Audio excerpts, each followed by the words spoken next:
미 연준 긴축발 후폭풍이 매섭습니다. 9월 22일 뉴스플러스 먼저 증시 상황부터 박혜린 기자와 진단합니다.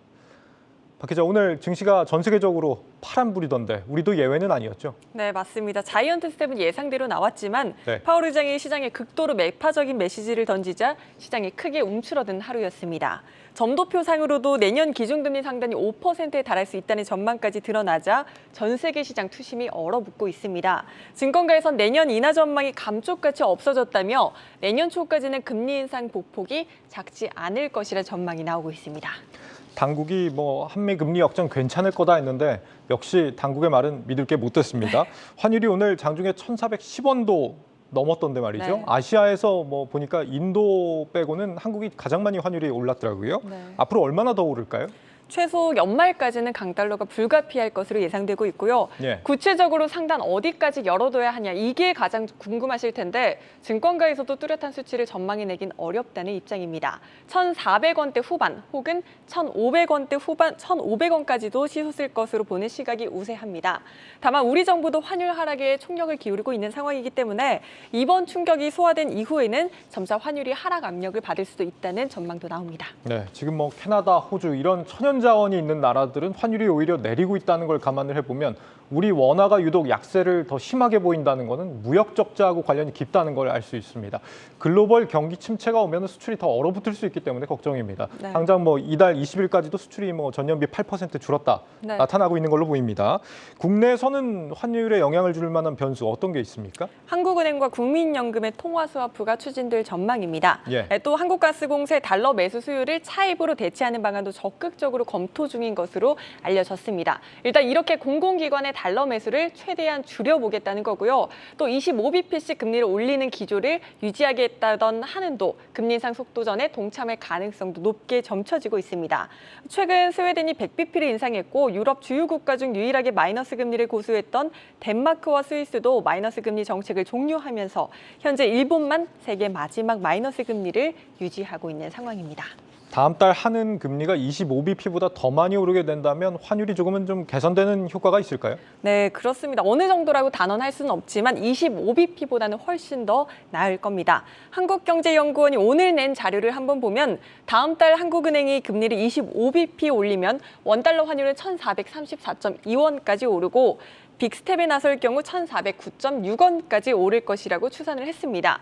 물론 오늘 1,410원 수준까지 이미 오르긴 했지만 한미 간 금리 역전차가 좁혀질수록 환율 안정화에 기여할 것으로 보여주는 것으로 해석해 볼 수 있겠습니다. 예.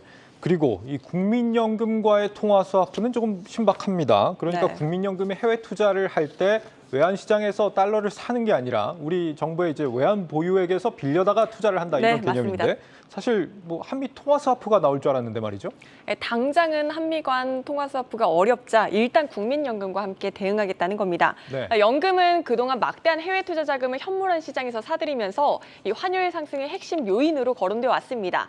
실제로 어느 정도 효과를 거둘지는 규모 등을 물론 따져봐야겠지만 일단 시장에선 연금의 달러 매수가 줄어들면 시장에 미치는 영향도 적지 않을 것으로 판단하고 있는 상황이긴 합니다.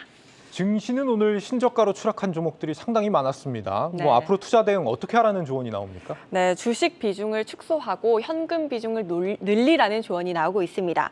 그래도 주식을 매수하고 싶다면 통신주나 이 손해보험주 등 배당이 높은 종목 아니면 음식료주로 대표되는 방어주의 비중을 늘려가라는 조언이 나오고 있고요. 또 네이버와 카카오가 연일 신저가로 추락하면서 성장주의 굴욕이 계속되고 있는데 앞으로는 성장주가 아닌 가치주가 주목받는 시장이 될 것이란 분석까지 나오고 있습니다. 네, 박혜린 기자였습니다. 미 연준의 긴축 기조가 더 오래 이어질 거란 전망을 놓고 월가도 긴장하고 있습니다. 다만 일각에서는 조만간 경기 침체가 찾아오면서 연준의 기조가 급격히 달라질 것이라는 예상도 나오고 있습니다. 이지호 기자가 월가의 의견을 정리해드리겠습니다. 네, 연준의 금리 인상폭을 결정하는 9월 FOMC를 앞두고 오늘 새벽까지 잠 못 이루셨던 분들 많으실 것 같습니다. 연준이 3번 연속 0.75%포인트를 인상하는 자이언트 스텝을 감행을 했고요. 앞으로 기준금리 인상 폭에 대해서도 매파적인 입장을 고수하겠다, 이런 발표를 좀 내놨습니다. 뉴욕 증시의 주요 지수도 이렇게 일제히 1% 넘게 좀 급락하는 모습을 보였는데요. 이런 상황 월가 전문가의 분석 먼저 듣고 오시겠습니다. But what I found most interesting is their updated dot plot chart, which suggests that they're going to continue to raise rates into 2023. While I didn't believe that they were going to start cutting rate in 2023, I'm surprised that they're going to keep going. 네, 케빈 만 대표의 말처럼요. 시장의 예상을 부합했던 점 하나와 또 예상을 빗나갔던 점 하나, 이렇게 두 가지가 좀 포인트였다, 이렇게 볼 수가 있겠습니다. 일단 시장이 예상했던 부분은 기준금리가 0.75%포인트 오를 것이라는 그런 얘기였고요. 시장의 예상을 빗나가는 점은 연준의 점도표에 담겨져 있었습니다. 연준의 점도표 준비했는데 한번 보시겠습니다. 연준의 점도표는 굉장히 중요한 수치입니다. 왜냐하면 FOMC 위원들이 앞으로 금리 인상을 어떤 식으로 전망하느냐를 나타내주는 지수이기 때문인데요. 보시는 것처럼 19명의 위원 가운데 10명이 올해 말 금리 수준을 4.25% 이상으로 제시를 했고요. 내년에도 12명의 위원들이 4.5% 이상으로 전망을 한 상황입니다. 특히나 12명 가운데 절반이죠. 6명은 4.25% 이상이죠. 4.5에서 4.75에서 5% 이상까지 금리 인상을 좀 점치고 있는 상황이었는데요. 시장에서는 내년이면 연준의 기조가 바뀔 수 있지 않냐, 이런 전망들도 내놨던 상황인데 이런 전망을 조금 무색하게 하는 지표였다, 이렇게 평가할 수가 있겠습니다. 점도표상으로는 어쨌든 2024년이 되면 금리가 조금은 내릴 것으로 전망이 되는 상황입니다. 뱅크 오브 아메리카와 시티그룹 또 시장 조사기관인 H마이어 역시도 연준이 11월에는 75bp를 올리고 12월에는 50bp를 올리고 내년 2월까지 적게는 25bp에서 많게는 50bp까지 올릴 것이라는 전망 계속해서 나오고 있습니다. 하지만 일부에서는 조금 다른 의견도 있다는 점 참고하셔야겠습니다. 판테온 이코노미스트의 이안 셰퍼드슨 이코노미스트가 올린 트위터를 준비했는데요. 이렇게 쓰여 있었습니다. 연준이 선회를 하게 된다면 순식간에 이루어질 것이다. 언제가 될지 확신할 수는 없지만 올해 12월, 이렇게 나왔는데요. 연준의 기조 변화가 올해까지 이렇게 긴박하게 가능할지 한 번 더 짚어보도록 하겠습니다. 실제로 바로 지난해죠. 2021년 9월에 발표된 연준의 FOMC 점도표를 좀 보시겠습니다. 보시는 것처럼 당시에는 올해죠. 2022년까지 0.75% 이상을 점치는 의견 하나도 없는 것을 확인할 수가 있습니다. 1년 새에도 이렇게 달라진 만큼 상황이 급변하게 되면 어떻게 연준의 기조가 바뀔지는 장담할 수 없다라는 게 일부 전문가들의 분석입니다. 예를 들면 연준의 예상보다 조금 더 빠르고 긴박한 경기 침체가 올 경우를 들 수가 있겠죠. 제롬 파월 연준 의장은 9월 FOMC에서 이런 발언을 했습니다. 인플레이션을 연준의 2% 목표까지 끌어내리기로 결의를 했고 우리는 그 일이 끝날 때까지 멈추지 않을 것이다. 또 더욱 제약적인 정책의 결과로 연착륙 확률이 줄어들 것 같다. 이렇게 전망을 했는데요. 연착륙이 실패할 가능성을 열어뒀지만요. 더 나아가서 경기 침체가 온다고 하면 연준의 통화정책 기조 완화되거나 또는 선회될 수 있다는 가능성 역시 배제할 수 없는 상황입니다. 실제로 제플리 건들락 더블라인 캐피털 CEO는 연준의 경제 전망을 거의 신뢰하고 있지 않다고 하면서 이런 긴축의 영향은 경기 침체로 이어질 것이기 때문에 연준이 금리 인상에 있어서 속도 조절을 해야 될 것이다. 이렇게 전하기도 했습니다. 그렇다면 이런 상황에서 월가에서는 증시 전망 어떻게 하고 있는지도 이어서 살펴보도록 하겠습니다. 기본적으로는 당분간 조금은 어렵다. 이런 전망이 우세한 상황입니다. 인플레이션이 잡힌다고 하더라도 결국에는 경기 침체라는 변수가 발목을 계속해서 잡을 수밖에 없기 때문인데요. 크리스 자카렐리 인디펜던트 어드바이저스 얼라이언스 CIO는 연준이 금리를 올리기로 한 만큼 한동안 계속해서 주의해야 한다. 이런 의견을 보였고요. 제이슨 프라이드 역시도 투자자들은 주식 비중을 낮게 유지해야 할 것이다. 이렇게 경고를 했습니다. 또 찰리 리플리는 지난 4개월 동안 연준이 계속해서 자이언트 스텝을 밟아온 만큼 다가오는 폭풍을 피할 수 있는 어모처를 찾아야 할 것이다. 이렇게 예상을 하고 나선 상황입니다. 실제로 이날 연준은 2023년 내년이죠. 경제 성장률 전망치를 6월에는 1.7%로 내놨었는데 조금 낮춰서 1.2%로 낮게 제시를 했습니다. 그만큼 이 연준의 이런 판단은 기업들의 실적 악화로 이어질 수 있기 때문에 투자 심리를 더욱더 불안하게 하는 요소라고 꼽을 수가 있겠습니다. 실제로 벌써부터 물류 부분의 대표 기업, 또 제조업 부분의 대표 기업이라고 꼽을 수 있는 페덱스와 GE에서는 금융기관은 당분간 실적이 악화될 것을 경고하고 나선 상황이죠. 여기에 달러화 강세도 굉장히 문제입니다. 주요 6개국 통화 대비 달러화 가치를 나타내는 달러 인덱스 지수가 현재 111을 넘어선 상황인데요. 2002년 이후 20여 년 만에 최고 수준입니다. 이렇게 달러화 강세가 이어지게 되면 미국에 본사를 두고 있는 글로벌 기업들은 해외에서 벌어들이는 달러 환산 수익이 줄어들 수밖에 없습니다. 기업을 넘어서 가계에 미치는 영향 역시도 심각한 상황입니다. 미국 부동산 전문 업체 점퍼에 따르면요. 지난 8월에 나온 데이터인데 미국 월세 중간값 추이를 좀 집계를 했습니다. 원 베드룸 그러니까 침실이 하나 딸린 아파트를 기준으로 한 건데요. 뉴욕의 경우에 3,930달러를 지출하고 있는 것으로 집계됐습니다. 우리 돈으로 500만 원이 넘는 돈인데요. 지난해보다 39.9% 폭등한 것으로 뉴욕을 비롯해서 주요 도시에서 절반 이상이 월세값이 30% 이상 폭등한 것으로 조사가 됐습니다. 월세는 금리와 연동이 돼서 결정이 되는데 기준금리가 급격하게 올라가는 바람에 월세도 폭등하는 모습을 보이고 있는 겁니다. 여기에 소비자 물가지수 CPI의 숨통을 조금은 틔워줬던 에너지 가격 하락세도 멈춘 상황입니다. 이날 전미자동차협회에 따르면 미국 전역의 평균 보통 휘발유 가격이 3.681달러로 좀 집계가 됐는데요. 100일 가깝게 떨어졌던 하락세가 멈추고 상승세로 이어진 모습을 보일 수가 있고요. 우크라이나 전쟁과 관련해서 러시아가 군 동원령을 발표한 가운데 지정학적 리스크도 커진 상황입니다. 물가는 잡지도 못하고 경기 침체만 더욱더 심화시키는 것 아니냐 이런 스태그플레이션 우려도 나오는 가운데 파월이 그럼에도 마이웨이를 계속해서 지속할지 지켜볼 부분이겠습니다. 지금까지 9월 FOMC 분석과 증시 전망 전해드렸습니다. 주식과 채권 시장의 미국발 긴축 발작이 재현되자 정부는 전방위적인 시장 안정 조치를 예고했습니다. 특히 한국은행은 한미 금리 격차를 줄이기 위해 다음 달 금리 0.5%포인트를 한 번에 올리는 빅스텝 가능성을 시사했습니다. 전민정 기자입니다. 미국발 금리 폭탄이 주는 충격은 컸습니다.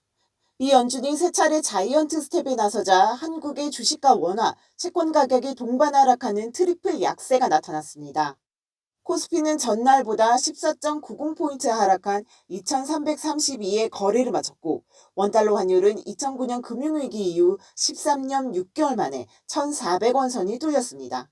채권 시장도 크게 흔들렸습니다. 3년 만기 국고채 금리는 11년 7개월 만에 처음으로 4%대를 넘어 10년물 금리와 역전되는 모습을 보이며 경기 침체에 대한 우려를 키웠습니다. 2014년에 벤 버냉키 당시 연준 의장이 처음으로 양적 완화 축소, 테이퍼링을 시사한 뒤 신흥국의 통화 가치와 주가, 채권값이 대폭락하는 긴축 발작의 악몽이 재현된 겁니다. 국내 금융시장이 요동치자 정부도 분주하게 대응했습니다. 더 이상 구두 개인만이 아닌 국민연금과 한국은행 간의 통화스와프 재개, 세계 국채지수 관찰 대상국 편입, 개인 투자형 국채 도입과 같은 전방위적인 시장 안정 조치까지 예고했습니다. 기획재정부와 한국은행, 금융위, 금감원 등 경제팀은 긴밀한 공조하에 넓고 긴 시계를 견제하며 현 상황에 대응해 나가겠습니다. 단기간 내 변동성에 대해서는 적극적으로 관리해 나가는 한편 내년 이후의 흐름까지도 염두에 두고 최적의 정책 조합을 모색해 나가고자 합니다. 한국은행도 다음 달 기준금리를 한 번에 0.5%포인트 올리는 빅스텝 초입계에 들어갔습니다. 이미 0.75%포인트까지 벌어진 한미 간 금리 차가 좁혀지지 않고 금리 역전 현상이 이어질 경우 고공행진 중인 환율을 더 끌어올리고 자본 유출 위험도 커질 수 있다는 부담감 때문입니다. 연말까지 기준금리를 0.25%포인트씩 점진적으로 인상하겠다던 이창용 한국은행 총재도 결국 입장을 바꿨습니다.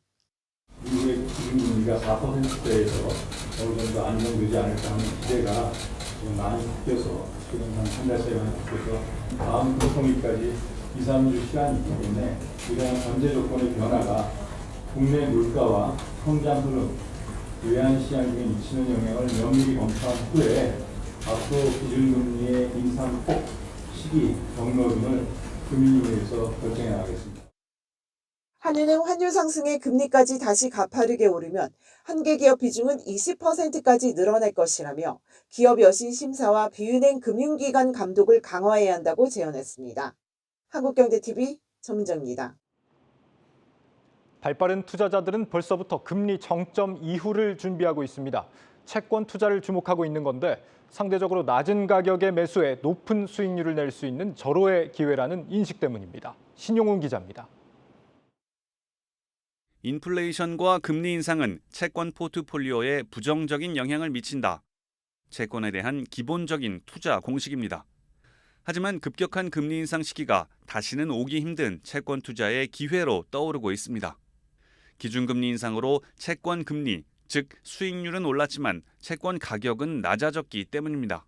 현재는 미국 국채 10년의 경우에 3.5%, 그리고 한국 국고채 10년물의 경우에 3.9% 정도의 수준에 있는데 이 정도의 레벨은 낮은 수준이 아니죠. 반대로 이야기하면은 가격적인 메리트가 있다라는 거고요. 실제로 지난해 평균 2.07%였던 국고채 10년물의 금리는 올 들어 가파른 상승세를 보이면서 9월 현재 3.89%까지 올랐습니다. 9월 국고채 10년물의 가격은 지난해 말에 비해 11% 넘게 하락했습니다. 게다가 채권의 매매 차익은 비과세여서 절세 효과도 큽니다. 채권 매매 차익은 현재는 이제 비과세가 되기 때문에 수익률이 결국은 올라가는 이제 효과가 생기는 거죠. 종합과세 최고 세율 49.5%에 해당되시는 분들은 2년 전에 발행한 국고채 3년물을 지금 매수하시면 5.5%짜리 정기예금을 가입하신 거랑 동일한 효과를 볼 수 있으세요. 이 같은 장점에 장기 국채 펀드를 분할 매수하거나 채권과 만기일을 맞춘 매칭형 펀드에 대한 투자도 늘고 있습니다.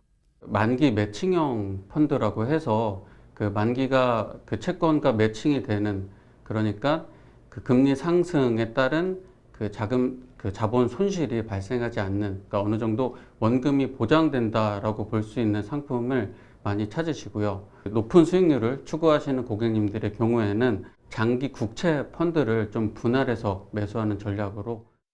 지금의 금리 인상은 성장률에 대한 자신감 때문이 아니라 인플레 때문이라는 시각이 많습니다. 때문에 전문가들은 내년 초 금리 정점의 시기가 다가올 것으로 보고 올 4분기가 채권 투자에 있어 좋은 기회가 될 것이라고 조언합니다. 금리가 정점이라는 판단이 들면 그때 장기채를 매수하시면 초과일 투자가 될 수 있을 것 같아요. 이제 채권 매매 차익에 대한 비과세 효과를 활용하시면 정기예금 대비 한 많게는 2에서 3%까지도 가져갈 수 있는 채권들이 많이 있으니까. 한국경제TV 신용훈입니다. 국내 채권뿐 아니라 미국 채권 역시 각광받고 있습니다. 특히 과거 저금리에 발행된 미 국채를 싼값에 사들인 뒤 만기의 매매 차익과 환차익을 모두 거두는 전략이 유리하다는 조언이 나옵니다. 이어서 유주환 기자입니다. 올해 초까지만 해도 이렇다 할 눈길을 끌지 못했던 미국 채권 투자가 가파른 금리 상승과 강달러 효과로 쏠쏠한 수익을 내며 투자자들 사이에서 입소문을 타고 있습니다. 미래에셋증권과 삼성증권 등 국내 증권사들을 통한 미국 채권 직접 투자 규모는 미 FOMC가 3연속 자이언트 스텝을 시작한 2분기 들어 크게 늘었습니다. 달러화 표시 전단체, 미국 국채, 국내 은행들이 달러화로 발행한 채권 등이 최근 투자자들에게 인기로 MTS를 통한 소액 투자도 가능해져 발빠른 투자금이 유입되는 것으로 풀이됩니다. 특히 자산가들 사이에서 인기를 끄는 건 과거 발행된 저금리의 미국채에 투자해 만기까지 보유하는 전략입니다. 저리에 발행된 만큼 이자 수익은 매우 낮지만 유통가격과 만기 상환 가격의 차이만큼 생기는 매매 차익과 원달러 상승으로 발생한 환차익은 비과세여서 세금 부담을 덜 수 있습니다. 기준금리가 이제 올라가는 그 시기에는 당연히 채권금리가 높아지기 때문에 채권의 가격이 떨어지긴 하지만 지금 개인 투자자의 기준으로 보면 만기를 고정하는 그런 전략으로 구사를 해버리면 중간에 금리가 높아지는 한이 있더라도 정기예금보다 개인 투자자 같은 경우 100에서 한 200bp 이상 더 높게 나오다 보니까 발행금리가 낮은 저쿠폰 미국채로 투자하시는 게 실질적으로 투자 수익률이 높게 나오다 보니까 이 같은 전략으로 투자할 경우 자금의 필요 시기와 조건이 맞는 만기를 가진 상품을 골라 투자하는 것이 좋습니다. 단기로 자금을 운용하고 싶거나 손쉬운 중도 환매를 원한다면 ETF나 펀드를 통해서도 비슷한 전략을 구사할 수 있습니다. 달러 표시로 발행된 잔존 만기 1년 미만 채권에 투자하는 미래에셋 자산운용의 타이거 미국 달러 단기 채권 액티브 ETF의 경우 올 들어 18% 수익률을 기록하며 자금 몰이를 냈습니다. 다만 펀드와 ETF 등을 통한 간접 투자의 경우 직접 투자와 달리 환차익과 이자, 매매 차익 등에 대해서는 15.4%의 세율로 소득세를 내야 한다는 점은 기억해야 합니다. 한국경제TV 유주환입니다.